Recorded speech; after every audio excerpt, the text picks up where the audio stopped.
পিসি বউ পর্ব 4। পিসিটার ঠোঁট আমার ঠোঁটের একদম কাছে নিয়ে আসলো।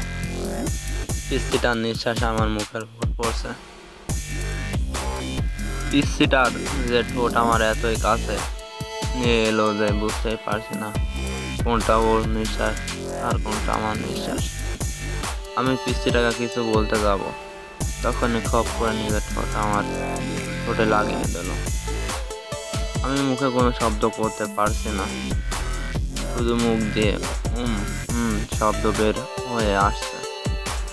কিছুক্ষণ পর পিসিটা নিজের ঠোঁট সরিয়ে আমার নিজের কপাল লাগিয়ে জোরে জোরে হাঁপাতে লাগলো।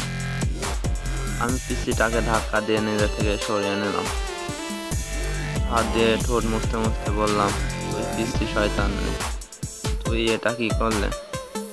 আমি যে পিসি না সেটার প্রমাণ দিলাম। সর। ধাক্কা দিয়ে সরিয়ে বাথরুমে যেতে লাগলো। অনেকক্ষণ ধরে বাথরুমে বসে মোবাইল টিপছিলাম। পিসিটার সামনে যেতে ইচ্ছে করছে না। অনেক রাগ হচ্ছে পিসিটার উপর।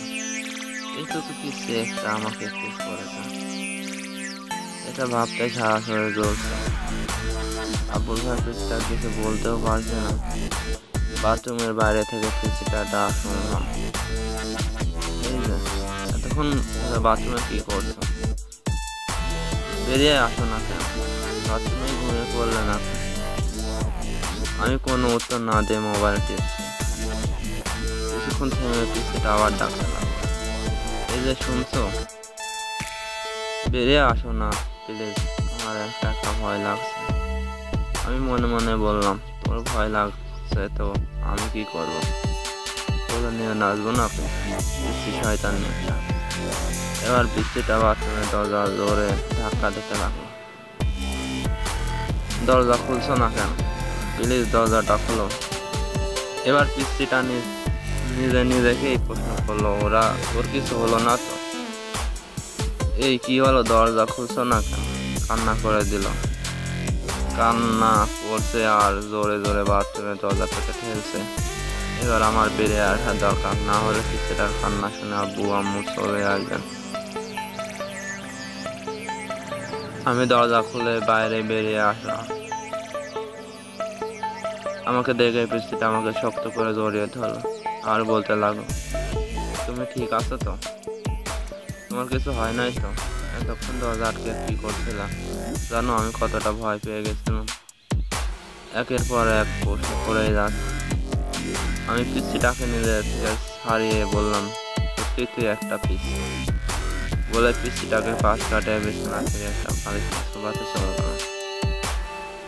পিসিটা আমার পিছে পিছে আসলো।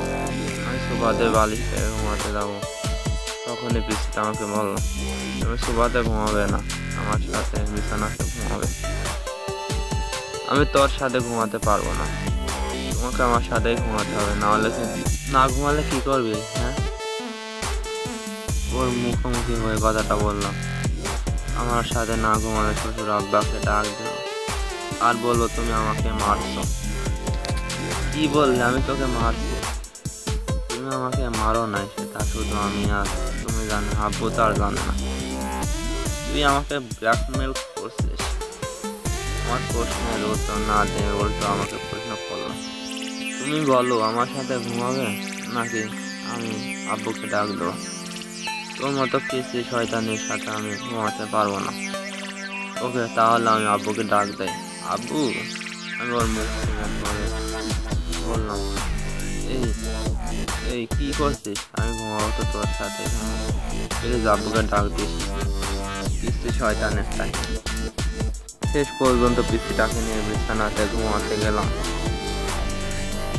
ওর বালিশটা ঢেলে এক পাশে দিলাম, আমার বালিশটা টেনে অন্য পাশে আনলাম।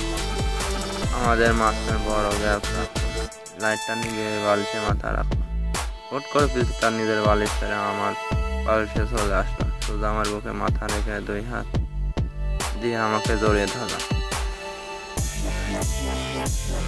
আমি সাথে সাথে ওকে আমার থেকে ছাড়িয়ে নিলাম। এই পিসি কি করছিস? তোর বালিশে গিয়ে ঘুমা। না, আমি তোমার বুকেই ঘুমাবো, তোর বালিশে গিয়ে ঘুমা বলছি। দিয়ে বললাম, পিস্তিটা উল্টা আমাকে ধমক দিয়ে বললাম, আমাকে তোমার বউকে ঘুমাতে দেবে নাকি আমি শ্বশুর আব্বাকে ডাকবো? আব্বু। আমি আবার পিস্তিটাকে মুখ ধরে বললাম, এই পিস্তি খাই, কথায় কথায় আব্বুকে ডাক দিস কেন? এতবার বাধ্য হয়ে পিস্তিটাকে বুকে নিয়ে ঘুমালাম। সকালে ঘুম থেকে উঠে মেয়েটার কাণ্ড দেখে আমি অবাক হয়ে গেলাম।